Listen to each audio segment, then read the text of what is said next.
Buenos días, sean bienvenidos al primer seminario del 2025. En esta ocasión contamos con la presencia del doctor Ángel Francisco Betanzos Reyes, que nos va a dar la charla Paludismo en México, control focal hacia su eliminación. El doctor Betanzos es médico epidemiólogo investigador, adscrito al Centro de Investigaciones sobre Enfermedades Infecciosas del Instituto Nacional de Salud Pública. Tiene una maestría en salud pública y un doctorado en ciencias en salud pública con área de concentración en epidemiología por el Instituto Nacional de Salud Pública. Fue director fundador del Área Sanitaria 9 en Ocosingo, Chiapas, subdirector del Programa de Enfermedades Transmitidas por Vectores en el Centro Nacional de Vigilancia y Control de Enfermedades y consultor nacional de la OPS para la implementación del proyecto regional Alternativas de Control de la Malaria sin uso de DDT, con participación comunitaria en México y Centroamérica. También participó en la colaboración técnica en la iniciativa del Proyecto Mesoamericano de Salud Pública en el paludismo y en el Proyecto Regional para el Liderazgo y Desarrollo del Campo de Ecosalud y Enfermedades Transmitidas por Vectores en América Latina y el Caribe. Es miembro del Sistema Nacional de Investigadores y tutor de estudiantes de posgrado y actualmente es líder técnico de la intervención municipal para el control sostenido del dengue y otras arbovirosis en Morelos. Doctor, sea bienvenido a este seminario y ya tenemos su presentación en pantalla completa. Si gusta iniciar con su plática, por favor. Muchas gracias, doctora Norma Rivera. Pues le agradezco mucho la invitación a todo el grupo y a la doctora Margarita Cabrera Bravo también, al Departamento de Microbiología y Parasitología. Les agradezco esta invitación y bueno, voy a empezar. Vamos a ver el tema de paludismo, eh, valorando también cómo se fue diseñando e implementando esta estrategia de control focal y enfocada hacia la meta de eliminación. Un poco para mostrarles el contenido de la presentación.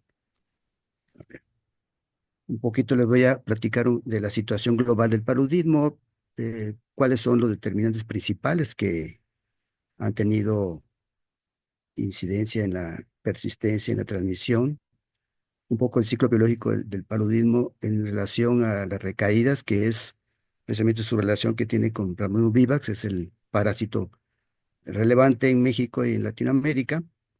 Y bueno, la importancia de la infección de la malaria, del diagnóstico y tratamiento, un poco la cronología, cómo se fue construyendo este modelo de intervención del control focal y su transición hacia la eliminación, y cómo se ha ido también escalando esta experiencia de México a otros países.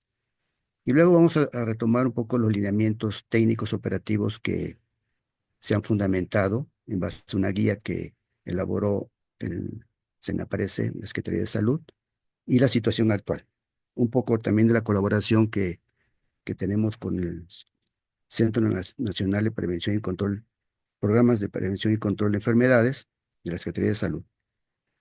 De manera global, bueno, el paludismo, hay un reporte que se emite cada año. El último reporte es el reporte de 2024 que comprende la información hasta el 2023. Y a nivel global, estamos teniendo un total de 263 millones de incidencia de 60.4 casos por 1.000 habitantes. Y hay un incremento leve pero importante que llama mucho la atención. Y también en cuanto a la incidencia y también el problema de mortalidad. Eh, África, sabemos que África es el continente donde tenemos mayor concentración de casos, prácticamente el 94% de los casos, y sobre todo el 95% de muertos, sobre todo en menores de 5 años, eh, con una tendencia a la reducción, y se concentra en 5 países principalmente, como en Nigeria, República Democrática del Congo, Uganda, Etiopía y Mozambique. Las 5 especies de agentes causales o plasmodium Inicialmente, el más importante es Plasmodium falciparum, que es el causante de mayor daño a la salud pública, con mortalidad y mayor prevalencia en el continente africano, seguido por Plasmodium vivax, con mayor prevalencia en América, en un 75%. Hay otros parásitos también que están participando, como es Plasmodium malaria o Vale noblesi, que es específicamente en la región del sudeste asiático, en Malasia. Y las intervenciones más importantes que se están aplicando con mucho éxito e impacto son la aplicación de mosquiteros de larga duración tratados con insecticidas, precisamente con piretroides y ya combinados con otros insecticidas, precisamente por la resistencia del vector, y la fumigación residual intradomiciliar.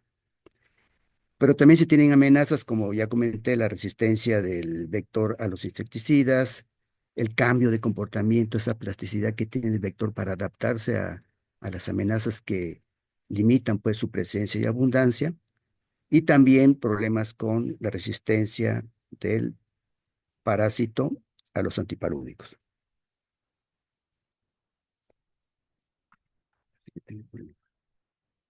Eh, no me responde la...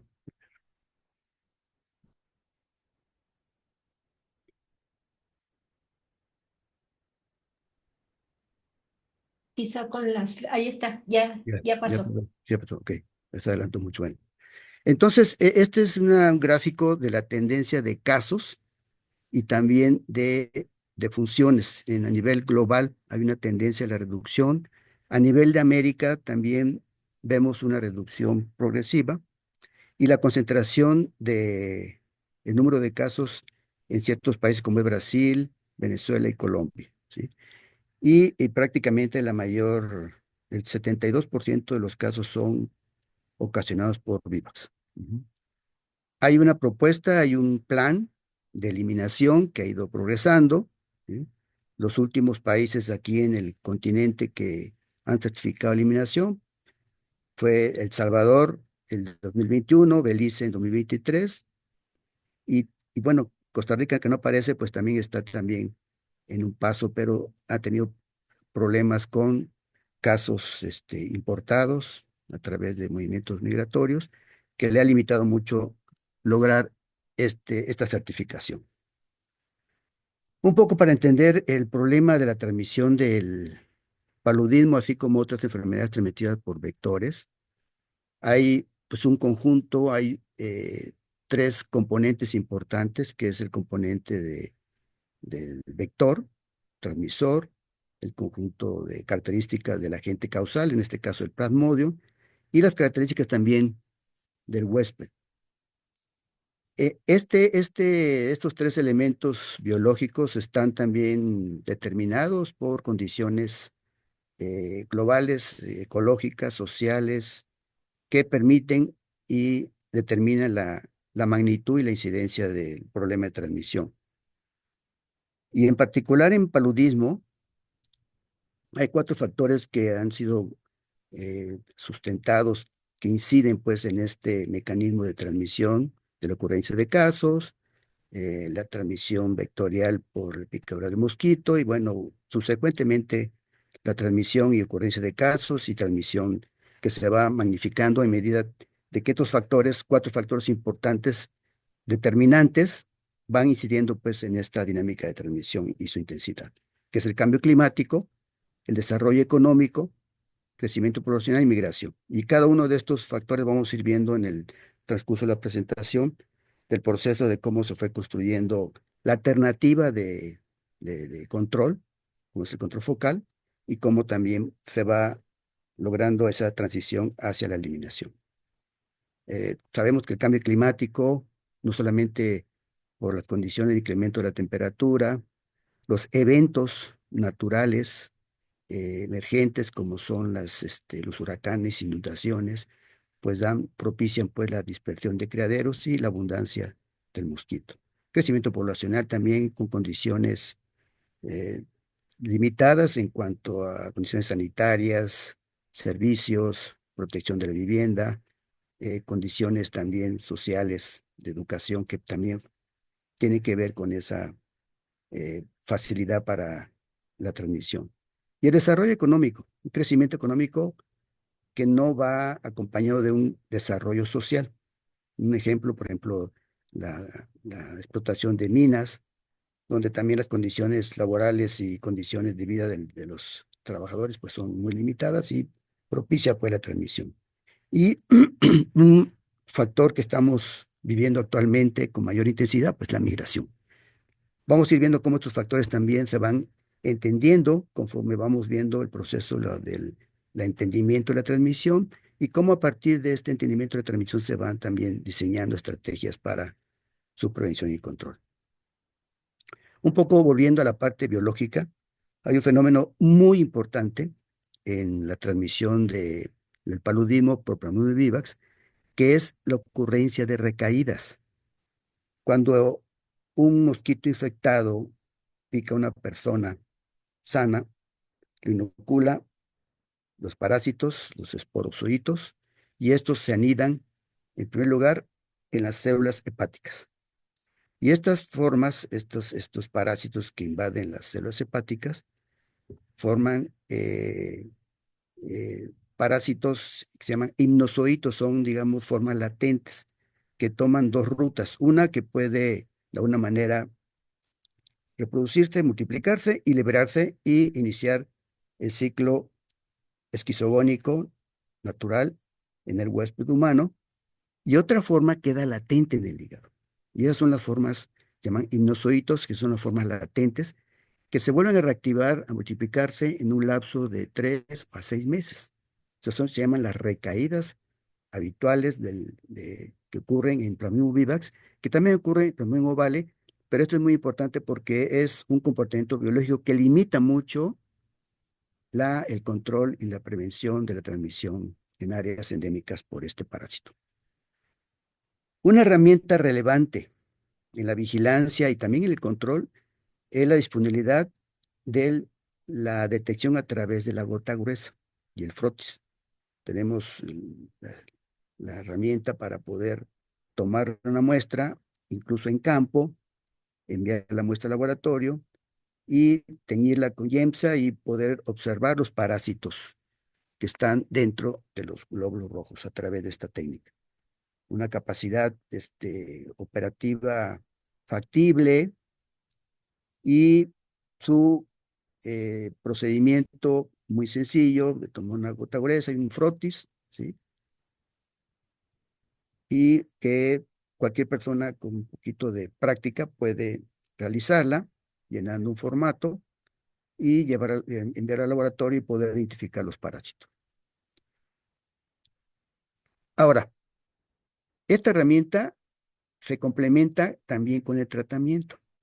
Este es un esquema un poco, no está actualizado con respecto a los países de Centroamérica, pero lo que quiero aquí enfatizar es la importancia del tratamiento supervisado, con un esquema de dosis, digamos, bien determinado por evidencia científica, pero también por un mecanismo operativo en la cual asegure el cumplimiento o la adherencia del tratamiento, ¿sí? Hay países como Belice y que también se demuestra en el proceso que están logrando en la eliminación, cómo a través de su implementación de un esquema supervisado de tratamiento han logrado también tener un impacto en el control. Tenemos Belice, tenemos Costa Rica, tenemos El Salvador, que también ya certificó. Costa Rica está en el camino.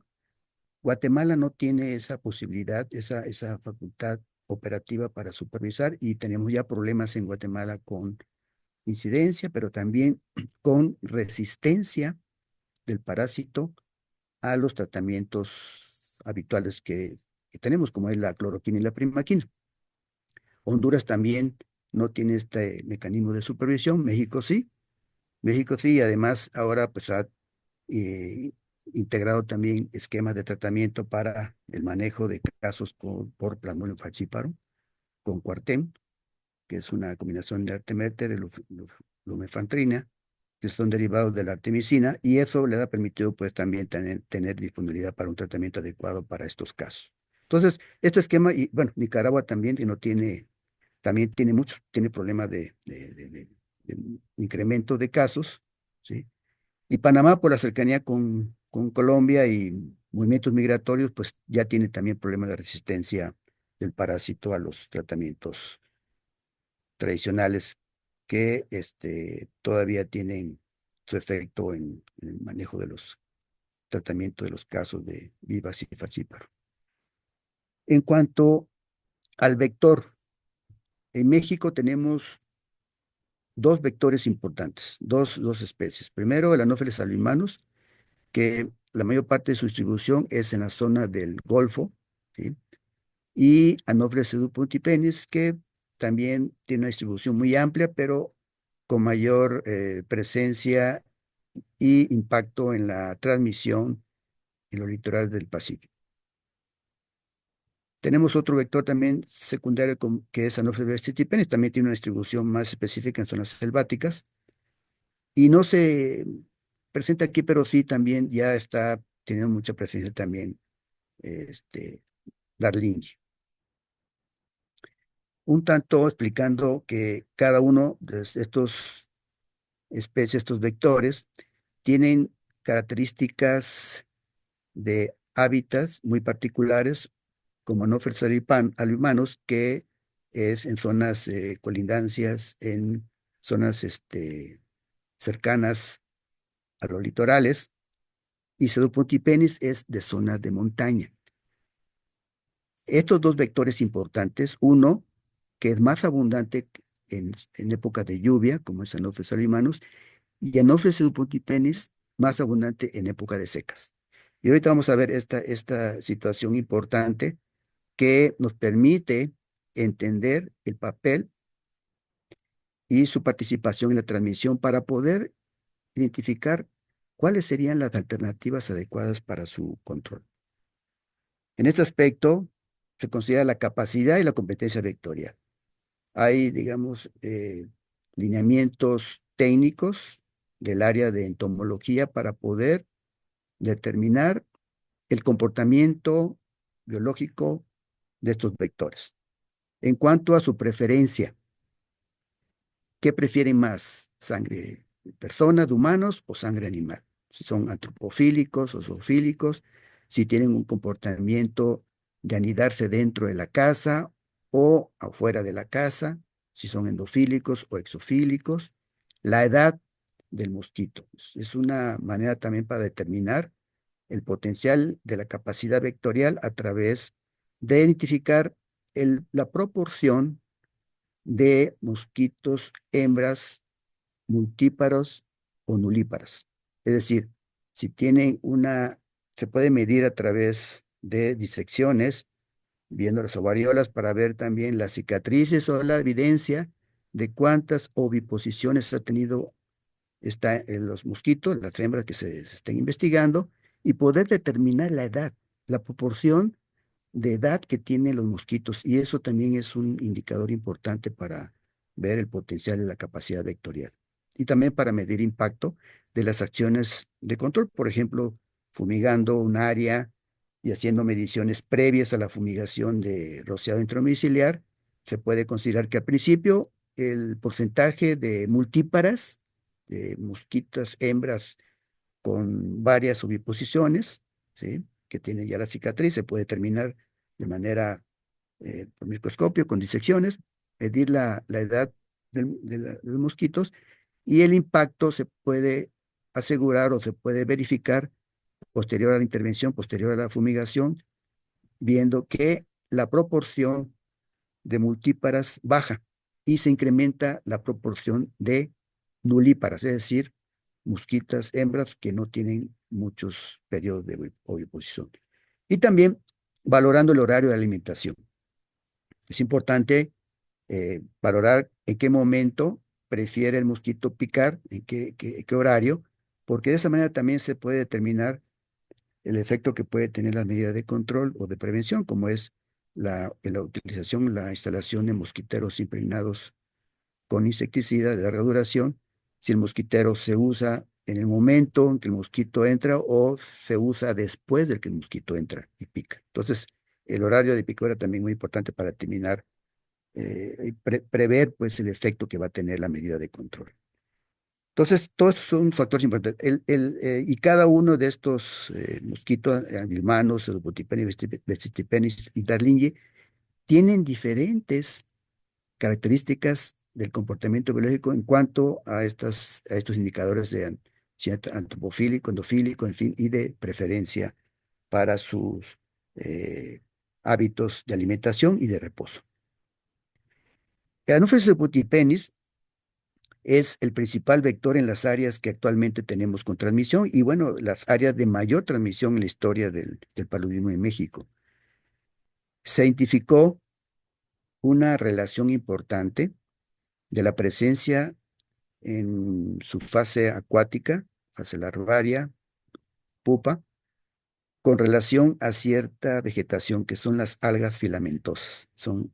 Y esa relación es, ya había sido identificada por Carlos Christian Hoffman y en sus libros de biología, que posteriormente se corroboró y se valoró, y estas algas precisamente tienen mucha relación con los criaderos positivos y criaderos con abundancia de formas acuáticas que originan pues la presencia de pseudopotipenes en las áreas endémicas.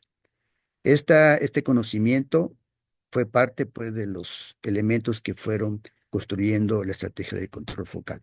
¿Sí? Se tiene evidencia del efecto que hay en la reducción de la abundancia del mosquito a través de la eliminación de estas algas filamentosas. ¿Sí?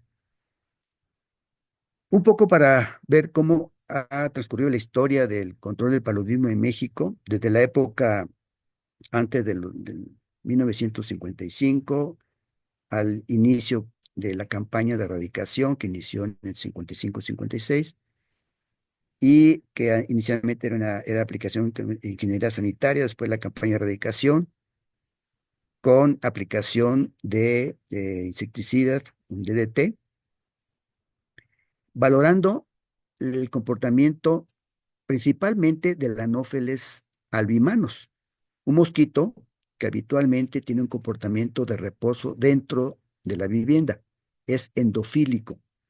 Este comportamiento que se valoró eh, encontrando una posibilidad a través de fumigar las paredes de las viviendas y esperar que el mosquito repose en las paredes y tenga contacto con el insecticida y posteriormente se muera. Entonces, ese conocimiento en su momento fue el que dio principio a la propuesta de la campaña de erradicación a través de la fumigación de viviendas con DDT. Esta campaña, que inició en el 56 al 89, tuvo un impacto importante, hubo una reducción de casos, pero luego el propio mosquito empezó a tener resistencia a este insecticida y se fue reduciendo ese impacto, ese efecto en la reducción de la transmisión. Posteriormente, los recursos también que implicaba pues la fumigación de grandes extensiones, grandes localidades, un grupo importante de localidades con transmisión, con casos, pues no fue sostenible y se empezaron a aplicar acciones más selectivas. Inició la época del control selectivo, solamente priorizando aquellas localidades con mayor transmisión, pero también combinando acciones con el tratamiento masivo con cloroquina y primaquina, que inició en el 82 al 89. Posteriormente hubo más recursos, el PAIS, que es un plan de acciones intensivas simultáneas, en la cual se aplicaban en localidades con mayor transmisión un grupo de actividades que incluían no solamente el rociado intradomiciliar, sino también el tratamiento masivo profiláctico con cloroquina y primaquina y la fumigación espacial para reducir la presencia del mosquito en refugios naturales. Refugio natural se entiende como la vegetación que está alrededor de las localidades, que el mosquito tiene ese comportamiento también de reposar en la vegetación. Entonces, ese programa tuvo un impacto importantísimo a partir de los 90, 91 hasta 97. Sin embargo, tampoco fue sostenible porque el recurso se fue reduciendo y también las acciones de control antivectorial no se mantuvieron. ¿Qué pasó después? 97. En el 97, a finales del 97, tuvimos un evento, un huracán, un evento climatológico con la entrada del huracán Paulina, que dio lugar a un incremento de criaderos y dispersión de abundancia del mosquito en las costas de Oaxaca. En el 98, Oaxaca concentró prácticamente arriba del 78% de los casos, y a partir de ese momento se empezó a diseñar esta estrategia de control focal. Un tanto también por los lineamientos políticos del Tratado de Libre Comercio que inició en el 94 y también requería la reducción del uso de insecticidas, sobre todo el de DDT, en el control del paludismo. ¿Cómo se fue diseñando esta estrategia? Primero entendiendo o comprendiendo cómo se van distribuyendo los casos con relación a localidades y dónde se concentran más los casos. En esta tabla podemos ver en la primera columna la historia o el tiempo de transmisión que tiene cada una de las localidades, agrupadas también por casos, por localidades y la razón de casos por localidad. En la primera línea hay, por ejemplo, el 4% de los casos se concentran en la mayor cantidad de localidades. Pero si vemos en la línea de abajo que las localidades que tienen una historia de transmisión persistente año con año entre 9 a 10 años, se concentra el 49.39% de los casos, o sea, la mayor concentración de casos en 83 localidades, que prácticamente es el 11%. Es decir, hay una focalización de la cantidad de casos en un número menor de localidades. Y eso nos fue explicando que la transmisión del paludismo es focal, ¿sí? A nivel de localidad, durante el brote del 98, en Oaxaca tuvimos oportunidad de analizar la información. ¿Qué estaba pasando epidemiológicamente con la transmisión de los casos? Observamos que una proporción muy importante de los casos registrados, este es un gráfico de una localidad hiperendémica en valles centrales de Oaxaca, área donde está la presencia de Anopheles subutipenis, mosquito que transmite, es más abundante en la época de secas, y la proporción de casos repetidores definido como aquellos casos que probablemente pudieran ser producto de las recaídas o de la reinfección, porque están en una zona de condición de transmisión. Entonces, la proporción de estos casos secundarios o repetidores llega hasta 35.3%. O sea, la proporción es muy importante. Y más importante durante la época de mayor transmisión, pero también en la época de baja transmisión, la proporción es mucho mayor. Y eso nos explicó que puede ser también origen de cómo se va manteniendo los picos interepidémicos anuales a través de la presencia de estos casos secundarios repetidores o recaídas o reinfecciones. La construcción de la estrategia finalmente del control focal comprende 4 grandes acciones. A partir de lo que ya comenté de cómo la focalización se va delimitando en cierto número de localidades donde se concentra la mayor cantidad de casos, pero también dentro de las localidades hay casi el 80% de los casos en una localidad se concentra en el 20% de las viviendas. No es disperso.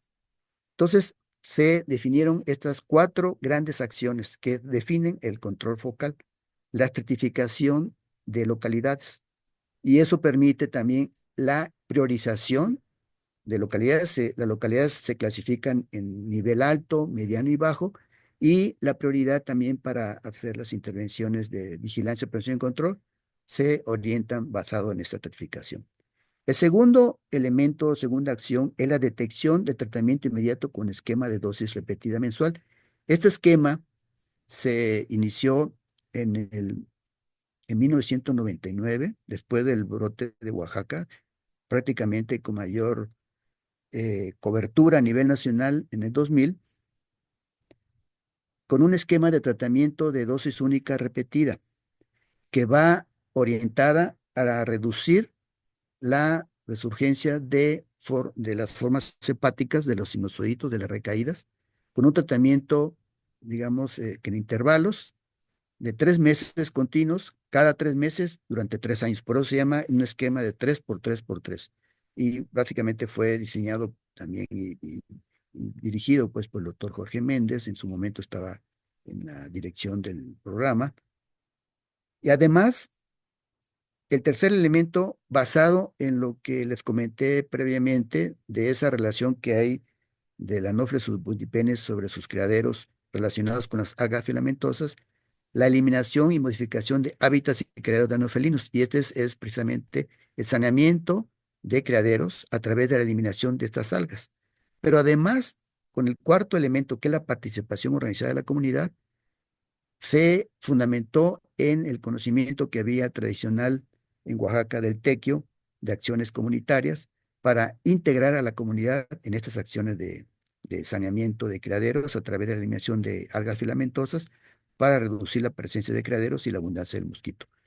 Todas estas acciones, las 4 acciones que les acabo de comentar, están fundamentadas con un enfoque ecosistémico, tomando en cuenta evidencia sobre las condiciones del medio ambiente. Hay publicaciones, hay evidencia de cómo la relación que hay de estas algas filamentosas con relación al Pseudoputypenis en regiones de montaña, en época de seca, la cuestión social y cultural, de integrar la participación comunitaria, el enfoque epidemiológico, con el entendimiento de esta distribución focal de la transmisión en comunidades y familias, y la ocurrencia de casos repetidores, que también está fundamentada en evidencia de evidencia sobre estudios epidemiológicos de casos y controles, donde se determinó la frecuencia, los riesgos relativos que hay con relación a viviendas con mayor transmisión con ocurrencia de casos repetidos.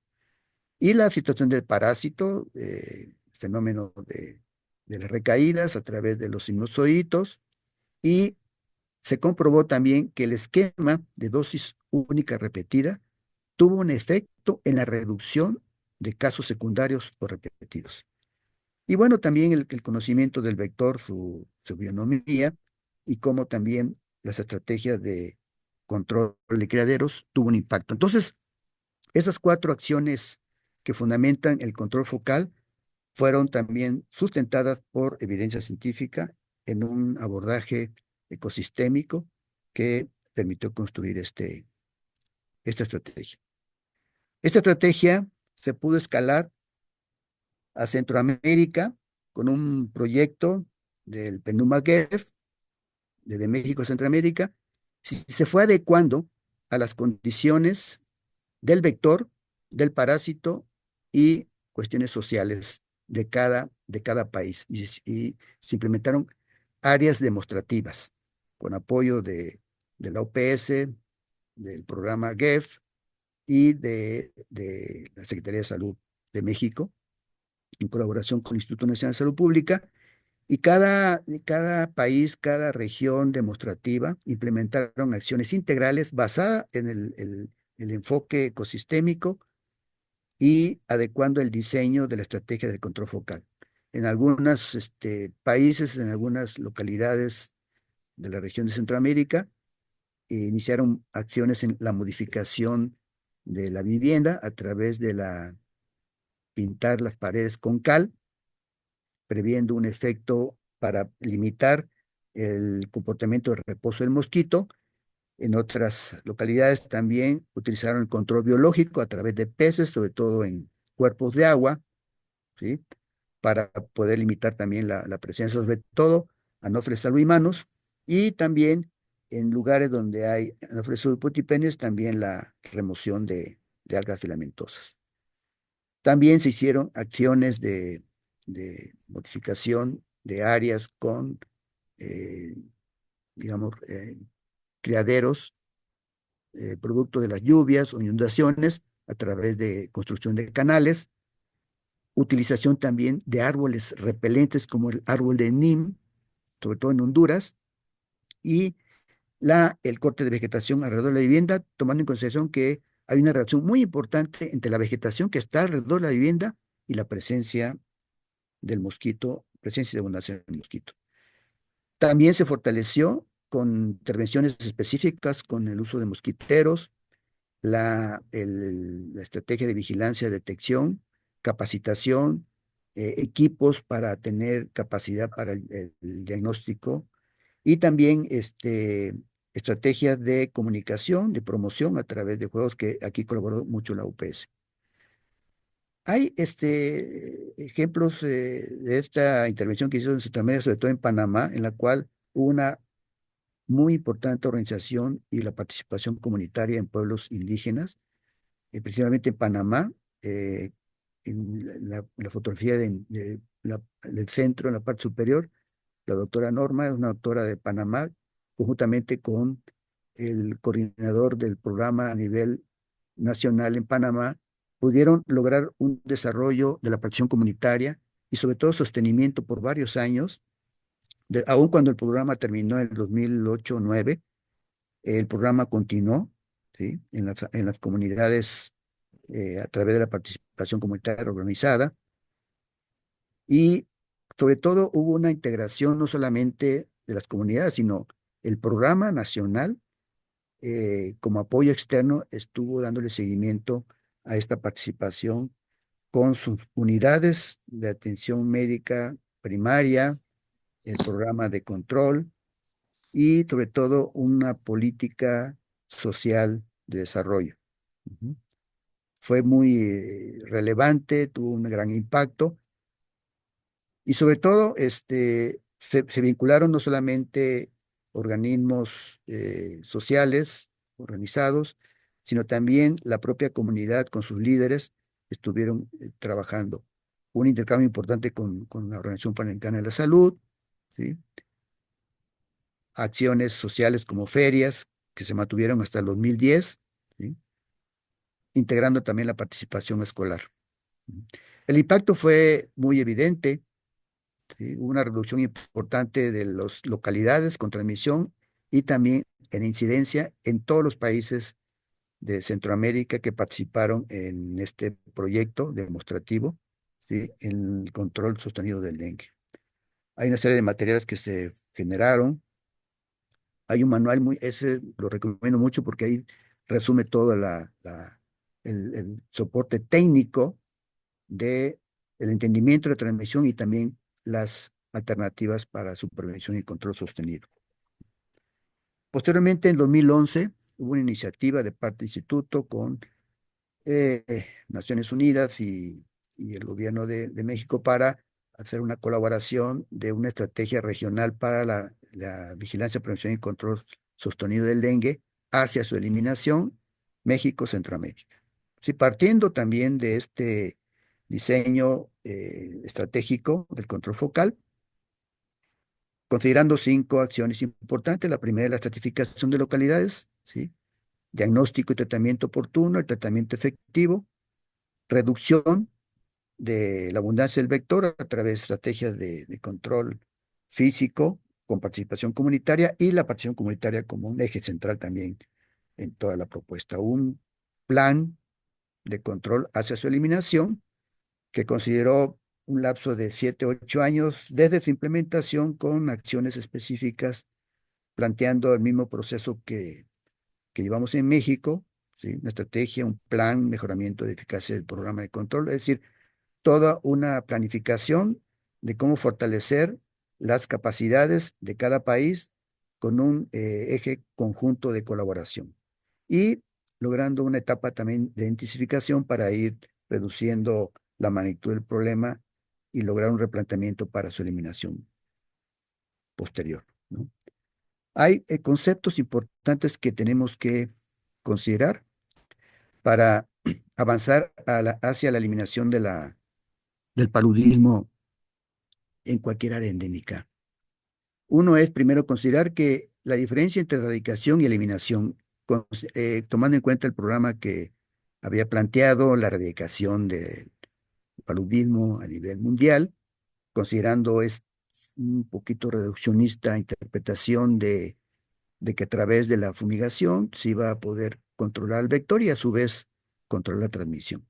Entonces, se plantea ya la eliminación como la interrupción local de la transmisión por contacto con el mosquito, es decir, lograr realmente la eliminación a través de la ausencia de casos, pero también controlando la receptividad, es decir, la presencia y abundancia del mosquito, porque hay también dos condiciones de riesgo para la reemergencia de la transmisión, que son precisamente la vulnerabilidad y la receptividad.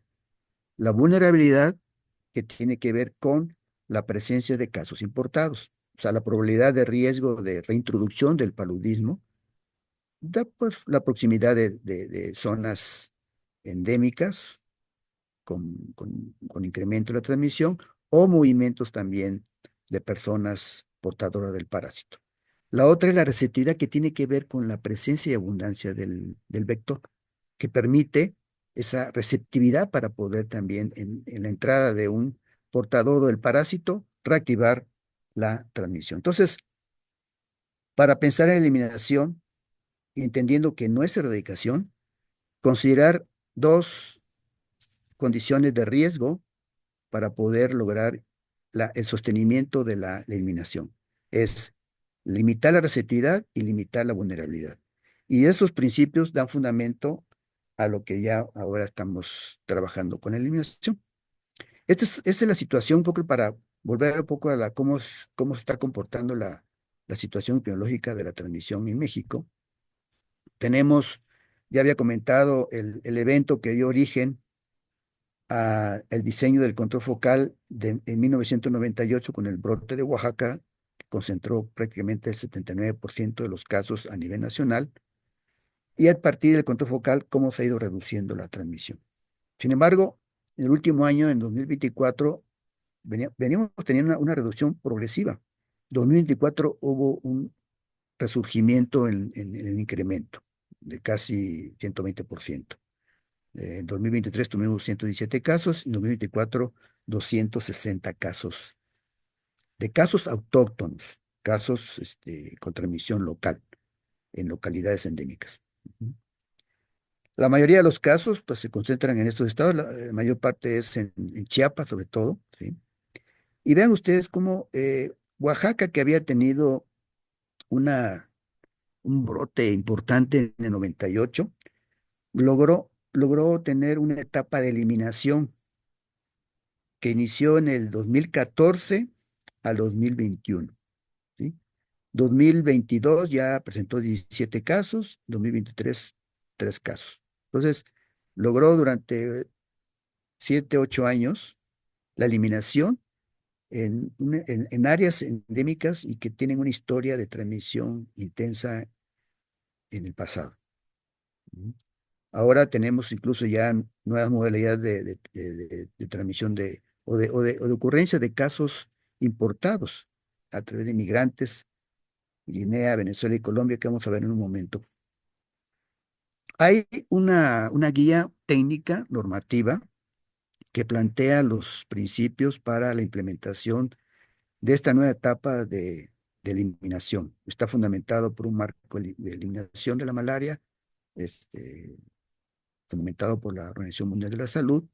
Y estos lineamientos tienen que ver con cuatro aspectos importantes, relevantes pues, para esta nueva etapa, que es reforzar la vigilancia pasiva en unidad de primer nivel, la atención y la red de notificantes voluntarios. Esta vigilancia pasiva, además de lo que le comenté, la herramienta que tenemos para el diagnóstico, la red de notificantes voluntarios, que es parte de la participación comunitaria, es también una red eh, importantísima que ha permitido tener una buena cobertura de vigilancia y de detección y de tratamiento oportuno de casos, ¿sí? Con la colaboración de la comunidad. El segundo aspecto era lectura inmediata de muestras de gota gruesa, ¿sí? En un lapso que están determinando de 72 horas que permita el tratamiento inmediato, ¿no? O oportuno. La administración de esquema de tratamiento de cura radical de 7 días es un esquema acortado. Normalmente el esquema original que se ha venido manejando es un esquema de 14 días, ¿sí? Con cloroquina por 3 días y primaquina por 14 días. Una dosis de 25 miligramos por kilo de peso de cloroquina distribuido en 3 días y 0,25 miligramos por kilo de peso de primaquina por día en diaria y por 14 días. ¿No? Y el otro aspecto importante que yo también valoro mucho es la integración del entendimiento del vector. Es decir, el estudio entomológico del vector, no solamente del vector principal, sino otros vectores secundarios que pudieran estar participando también en la transmisión. Este esquema plantea, basado en evidencia, basado en lineamientos internacionales por expertos en eliminación de la malaria, la receptividad y la vulnerabilidad. Tener una caracterización de las áreas y localidades en estratos, ya no en estratos por nivel de incidencia, como se planteó en el control focal, basado en el índice de parasitario anual, es decir, la incidencia anual de casos por localidad por 1.000 habitantes. En este caso, se plantea aspectos de receptividad con relación al vector y de vulnerabilidad con relación a movimientos poblacionales o migratorios que permiten también la resurgencia de la transmisión. Entonces, se clasifican en 4 grupos. Uno es un estrato 1 que es no receptivo. Hoy te voy a explicar cuáles son estos que definen. El estrato 2 receptivo sin casos y sin riesgo de importación. El 3 receptivo sin casos, autóctono, con riesgo de importación. Y receptivo activo, que son ya las localidades que tienen transmisión activa local, autóctona. Ujú. Estos son ya más, con mayor claridad, lo que acabo de comentar. ¿Qué define cada uno de los estratos? El primero es estrato 1 no receptivo, o sea, no hay presencia de anofelinos, ¿sí? Localidades que a lo mejor se detecta un caso, pero no hay posibilidad de que un portador que llegue a una localidad, ¿sí? Si no hay vector, pues no va a haber transmisión. Lo único que corresponde es detectar y tratar, ¿no?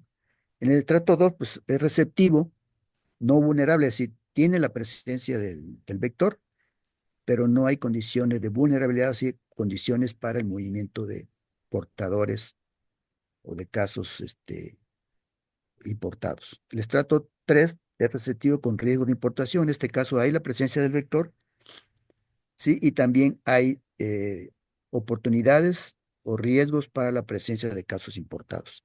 Y el estrato 4 son, digamos, ya las comunidades con presencia de vector y casos autóctonos. Hay transmisión local, ¿sí? En la parte de la transmisión local, los focos activos también pueden ir progresando hacia focos de eliminación, iniciando como foco activo, ¿sí? Y determinado por ciertos periodos de ausencia de casos para poderlos ir clasificando. En el caso del foco residual, una localidad o grupo de localidades en las que el último caso autóctono registrado se presentó hace 1 a 3 años. Y los focos eliminados cuando ya no hay presencia de casos en un lapso de más de 3 años. La estrategia que fundamenta esta guía es una estrategia también local muy, muy importante, muy interesante, que fundamenta acciones sobre diagnóstico, sobre tratamiento, investigación del caso y respuesta inmediata. En el diagnóstico, pues, la oportunidad para hacer la detección en las 48 horas al inicio de los síntomas del caso. Es decir, de inmediato tener un diagnóstico y también apoyo de pruebas rápidas para aquellas zonas que están muy alejadas o fronterizas para apoyar esta oportunidad en la detección en un tiempo corto. El tratamiento, que todo caso confirmado reciba tratamiento completo supervisado, sobre todo iniciando el mismo día del diagnóstico. La investigación del caso, ¿sí? Sobre todo para poder clasificar las condiciones del área origen donde se está detectando el caso en los primeros 3 días posteriores al diagnóstico. Y la respuesta inmediata, en base a la información de la detección oportuna, ver qué otras posibilidades de portadores y de casos pueden existir en las áreas donde tuvo relación al caso índice durante el lapso inmediato de los primeros 7 días, así como también acciones ya específicas para el control del vector. En este caso también ya se están aplicando pabellones tratados con insecticida de larga duración y el rociado intradomiciliar. La vigilancia es un elemento relevante en esta nueva fase de táctico de detección oportuna, tratamiento y reacción o aplicación inmediata de acciones para el control del vector, reducir la receptividad y reducir los riesgos de vulnerabilidad a través de la vigilancia activa, pasiva y reactiva. Tenemos algunas evidencias recientes publicadas de casos importados, 12 en particular, que se detectaron en el Hospital Juárez, y notamos pues la presencia de viajeros, migrantes, que han sido portadores de parásitos, o en un caso particular tuvo un caso grave, malaria cerebral, en una mujer embarazada que provenía de Guinea, y otro de Venezuela, dos de Guinea, una de ellas es una mujer embarazada, el otro venía de Guatemala. Ahorita vamos a ver la explicación cartográfica del movimiento que tuvieron estos migrantes. Inicialmente, el más importante fue la mujer que tuvo malaria cerebral, ¿sí?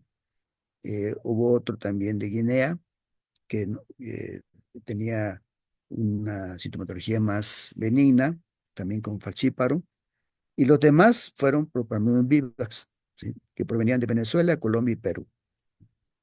El caso de la mujer embarazada que se detectó en el Hospital Juárez fue hospitalizada y fue tratada con cuartén, con artemether, lumefantrina, y se combinó también con primaquina, ¿sí?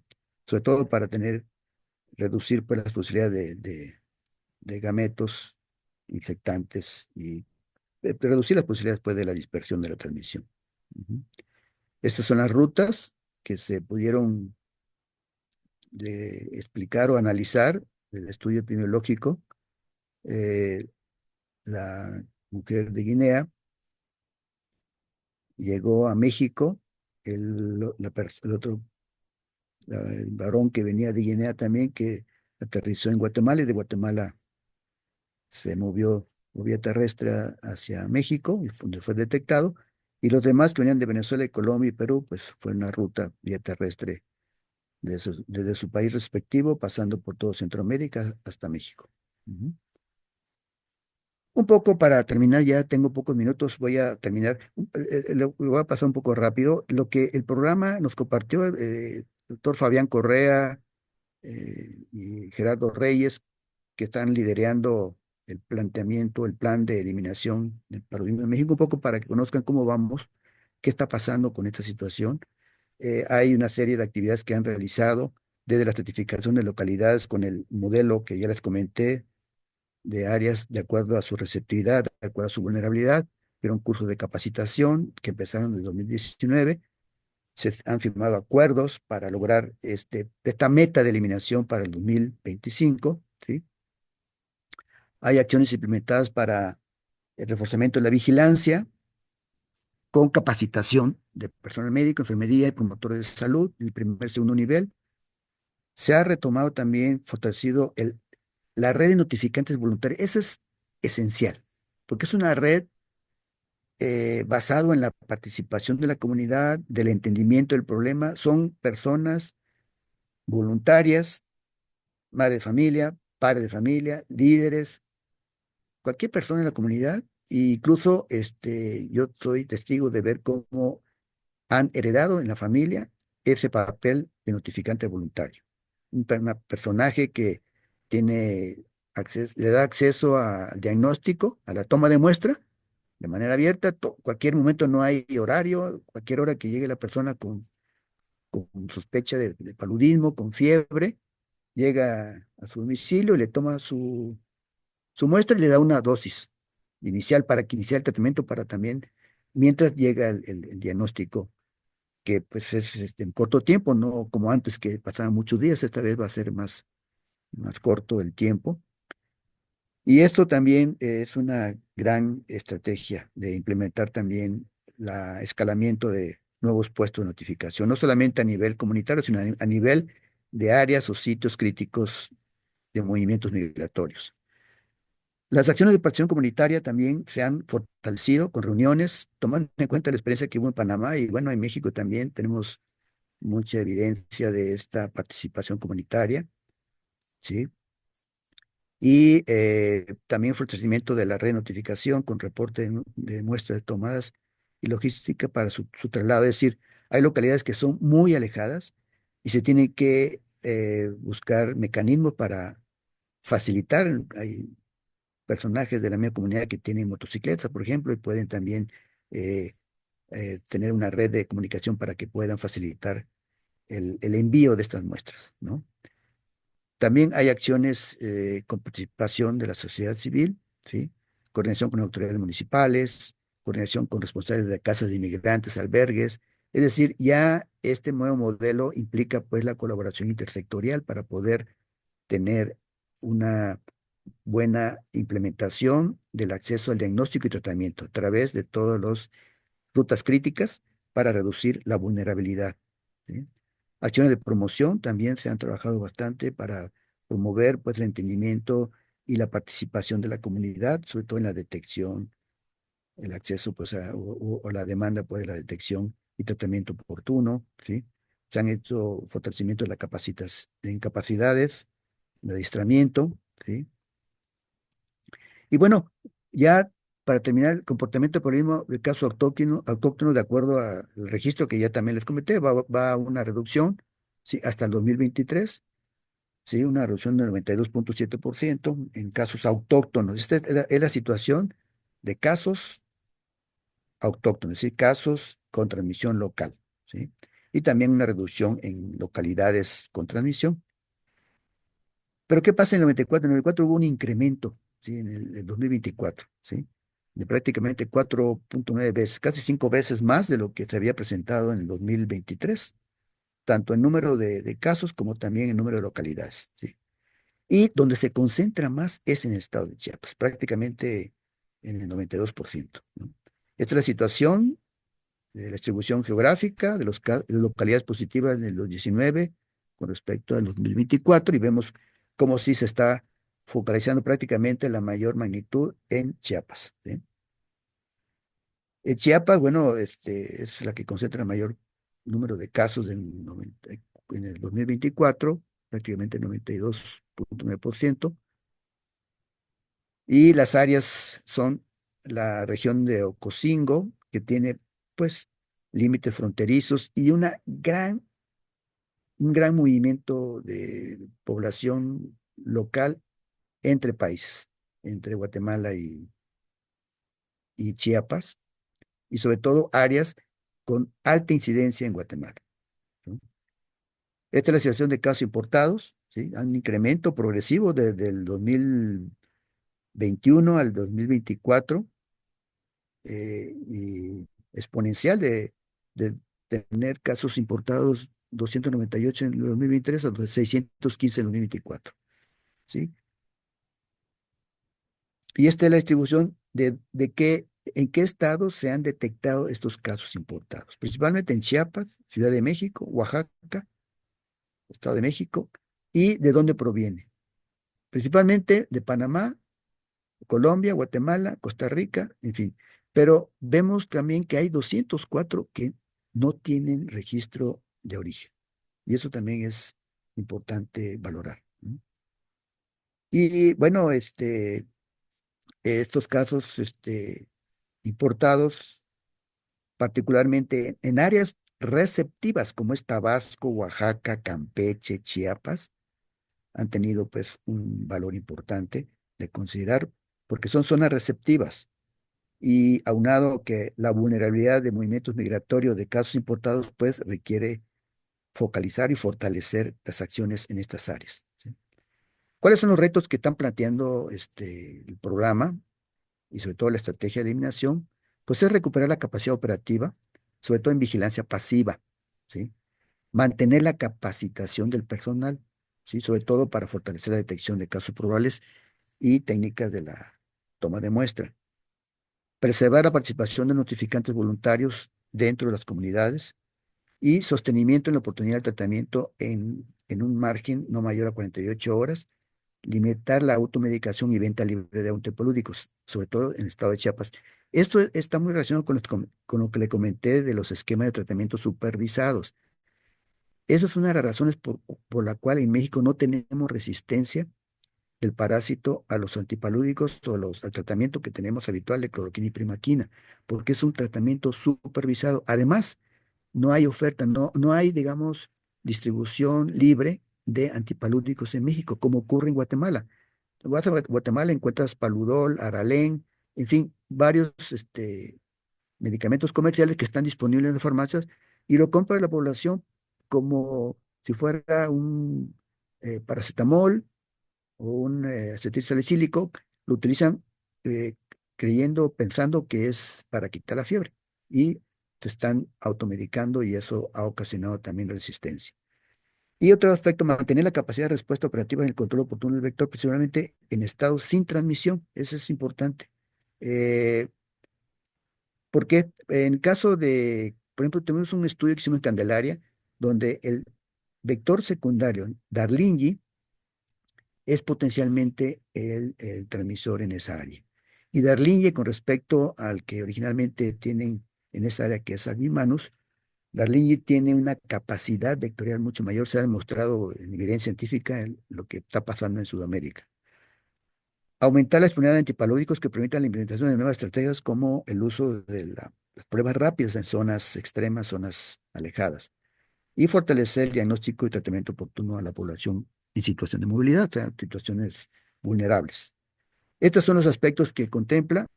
Y bueno, con eso termino y muchas gracias por su atención y estoy atento a sus preguntas.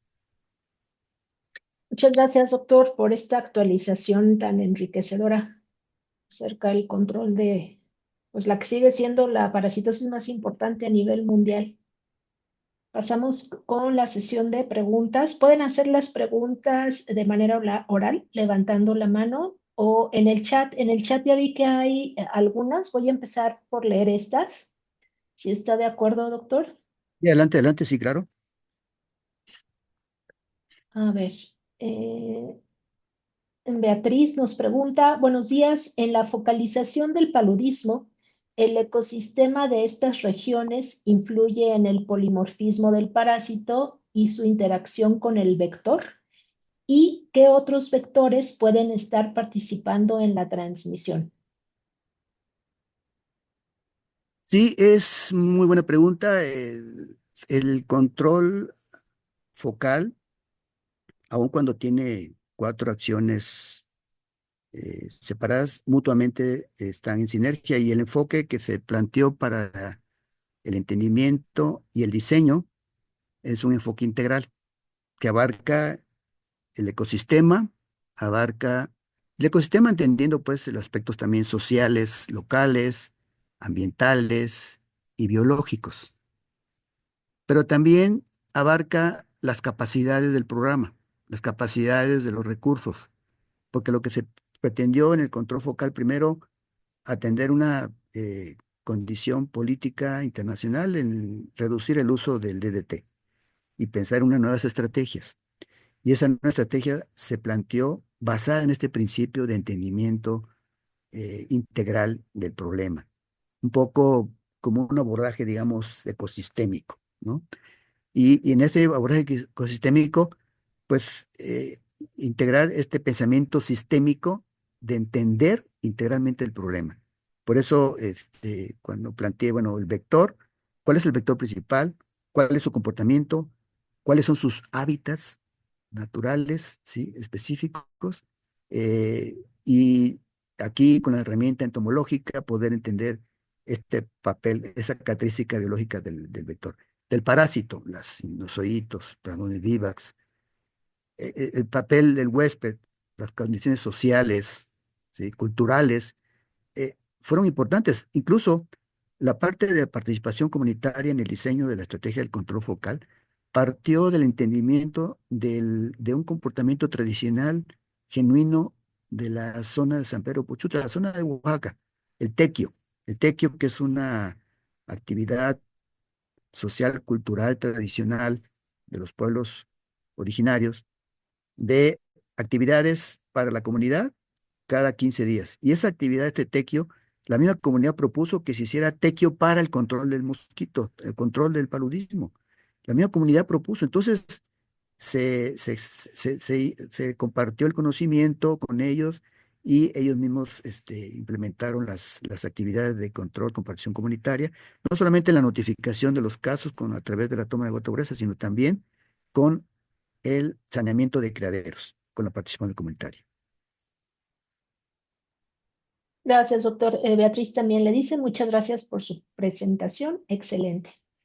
El doctor Fidel Hernández, qué gusto tenerlo por acá, doctor. Dice, los casos importados de falciparum podrían causar que hubiera problemas con este parásito en México. ¿Cuáles serían las publicaciones de referencias recomendadas? Publicaciones, perdón, de De referencias. referencias recomendadas. Doctor Fidel, si quiere abrir micrófono. Por favor, Fidel. Hola, Ángel. ¿Me oyes? Buenos días, Fidel. Buenos días, qué gusto de saludarte. Igual, gracias. Este, a ver, aclaro mis preguntas. Una es relacionada con que pues, en México se supone que no tenemos falciparum. ¿Estos casos importados nos podrían poner en problemas de que hubiera transmisión activa de falciparum? Por supuesto, Fidel, Esa es una porque idea. tenemos zonas Perdón, receptivas. sí. Sí, adelante, dime. No, no, la otra de Sí, las en la primera referencias. ajá, Adelante, adelante. Ahorita te hago la otra. sí, mira, la parte de recepción, sí, tenemos zonas receptivas y es precisamente una de las, digamos, de las estrategias que el programa de Senaprece y, bueno, en colaboración con nosotros, está, digamos, sustentando. La necesidad de fortalecer el monitoreo y la investigación entomológica. Primero, para conocer cuál es el nivel de receptividad que tienen las áreas donde hay presencia y abundancia del vector, para también tomar decisiones en las acciones de control para reducir esa receptividad y a su vez reducir las posibilidades de vulnerabilidad, porque la ventaja sería si tenemos una reducción en la receptividad y aun cuando se incremente la vulnerabilidad, porque eso no lo podemos controlar de movimientos migratorios y de personas que posiblemente sean portadoras, como ya lo vimos en una referencia de personas que provienen de zonas endémicas por falciparum, incluso resistentes a los antipalídeos que tenemos en México, pues es precisamente reducir las posibilidades de una reactivación y un restablecimiento de la transmisión en zonas receptivas y peor aún con presencias de falciparum resistentes a los antipalídeos que tenemos en México. Entonces, sí, sí hay, digamos, condiciones de riesgo, como comenté, los dos conceptos importantes, receptivos y vulnerables, y tenemos que trabajar en esas dos dimensiones. No sé si respondo a tu pregunta, Fidel. Sí, sí, muchas gracias. La segunda pregunta es, ¿cuál es la referencia, los artículos, las publicaciones que más nos recomendarías para estar al día cuando tengamos que contestar alguna pregunta del tema? No, mira, Fidel, hay esta referencia que comenté del estudio que hicieron de estos 12 migrantes de zonas que provienen de zonas endémicas. Es pues un artículo más como descriptivo, ¿no? De lo que está ocurriendo con respecto a los movimientos migratorios. Nosotros editamos un manual, el manual de paludismo que lo hicimos en colaboración con OPS y el grupo de expertos de aquí del instituto. Este, y pues es una referencia, digamos, técnica, un poco, digamos, del momento en la cual estamos trabajando en el control. esta nueva etapa de eliminación, no únicamente tenemos los lineamientos técnicos de la OMS, de los expertos de la OMS, y que plantea este enfoque de reducir condiciones de receptividad y vulnerabilidad para poder diseñar una estrategia de eliminación y lograr, pues, consolidar la limitación en la reemergencia de la transmisión, ¿sí?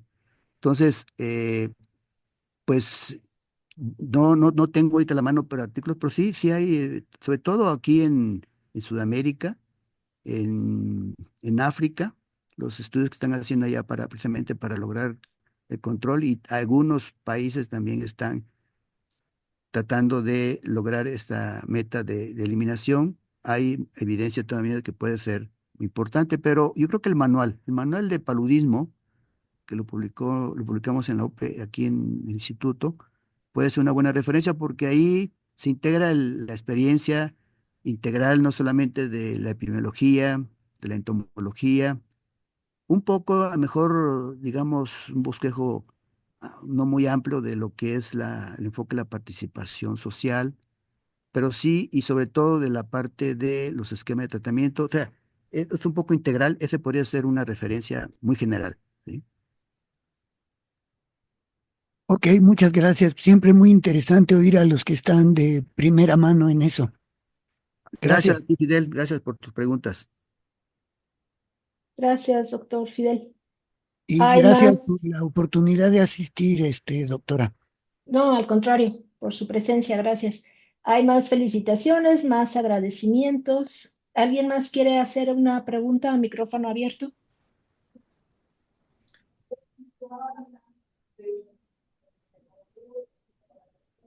Sí. Ana, Ana María, Sí, adelante. yo solamente quería preguntar, buenos días, doctores. Estuve Buenos días. plática muy interesante.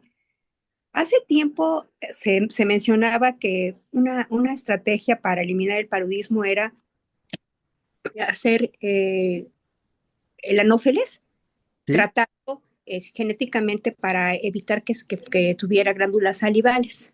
Ujú. ¿Eso ya no se ha utilizado a la fecha? No tengo ahorita a la mano ni contacto con, pero sí, sí hay, aquí en el Centro de Investigaciones sobre Enfermedades Infecciosas, un grupo también está trabajando en ese campo de cómo reducir la competencia vectorial de los mosquitos a los anófeles. Mm, no le puedo contestar, decir cómo va el avance.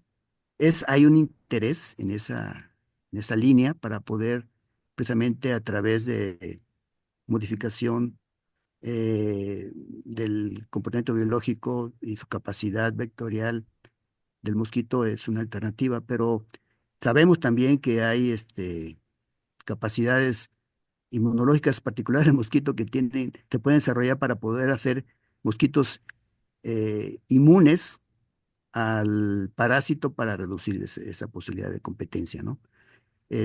Sí, creo que es una alternativa. No tengo ahorita fundamentos así a la mano para poder, pero yo creo que sí es una línea importante que se está trabajando, pero no le puedo ahorita qué tan actualizado está ahorita o cuál es el avance que han tenido. Pero sí es Muy una amable. alternativa. Gracias. Sí. Perdón, allí yo puedo aportar algo. Adelante, adelante, Fidel. Adelante. Ah, el método es con mosquitos que no tienen músculos de vuelo, que Ujú, hembras que no pueden volar y por lo tanto no pueden copular y reproducirse. Pero esos son para Aedes y hay ya una compañía que los vende que se llama Oxitec. Esa es la opción más avanzada. Para anófeles, esto que dije fue para Aedes que transmite otras cosas. ujú. Anófeles, hay varias ideas experimentales, pero no son aplicables todavía. Sí, gracias, Fidel, me parece bien. Muchas gracias. Muy bien. Yo tengo una pregunta, doctor, pero antes voy a hacer un anuncio, si me permite. El Adelante. código de asistencia ya lo puse en el chat. Recuerden que nos pidieron de educación médica entrar con Firefox o con Safari y esperarnos un par de horas o si pueden descargar mañana su constancia para ver si así ya no hay problema. Y mi pregunta, doctor, es referente al DDT. Realmente se prohibió su uso desde los 70 e inclusive ahora creo que hay si no me equivoco, se están adoptando medidas de COFEPRIS, Semarnat y otras organizaciones para prohibir la importación de otras moléculas, incluyendo sustancias como el DDT. Entonces, ¿qué recomendamos realmente para el control? ¿Serían las piretrinas y los piretroides? Hay una guía que, bueno, Senaprece tiene un modelo de regularización para autorizar ciertos insecticidas. El DDT obviamente que está fuera de este ámbito. Eh, y sí, ahorita están utilizando más permetrinas y tienen ya incluso ellos autorizados cuáles son las moléculas de insecticida que están autorizadas. Eh, sí, hay una guía aquí, hay en el portal de Senaprece, hay una serie de guías técnicas para todas las actividades operativas y también hay un repositorio de cuáles son los insecticidas que están autorizados, incluso validados por COFEPRIS, ¿sí? Incluyendo las que utilizan para los mosquiteros impregnados y los que están utilizando para rociado intradomiciliar, que ya es muy focalizado, es muy selectivo la utilización de la fumigación en viviendas. Prácticamente se está optimizando en mosquiteros y la detección y tratamiento oportuno de casos. Ujú. Ok, doctor, muchas gracias. Pues ya no hay más preguntas en el chat, ya no hay manos levantadas. Entonces creo que con esto concluimos el seminario, doctor. Muchas Yo gracias. quisiera hacer un Esperamos. comentario. Sí, adelante. Sí, un comentario final. Eh, Como ven, hay una propuesta de trabajo con Senaprece en el plan de eliminación. Me parece, y es un comentario abierto, de que hay necesidad de apoyar al programa con investigación. Hay pues una fortaleza técnica operativa, pero siempre creo que ellos tienen una necesidad y únicamente es tocar puertas, porque no van a llamar, no van a hacer una convocatoria, pero sí creo que hay muchas lagunas todavía del conocimiento en la cual el cuerpo científico puede ayudar en este sustento para avanzar en la eliminación del paludismo en México. Sobre todo tomando en cuenta estos dos grandes dimensiones de receptividad y vulnerabilidad, buenos aspectos sociales, aspectos en cuanto al conocimiento del papel que tienen los vectores, el mosquito primario y secundario. Por ejemplo, le voy a dar una reseña rápida de lo que ocurrió en un estudio que hicimos en Campeche. Encontramos que Ok. Darlene era el vector secundario y que prácticamente era el que estaba propiciando la transmisión en el área. Sin embargo, no pudimos incriminar pues la presencia del parásito. Es decir, falta hacer una colaboración interdisciplinaria para poder hacer investigaciones integrales para poder apoyar con sustento científico las estrategias que se están implementando para la eliminación. Es mi comentario final y gracias por su atención.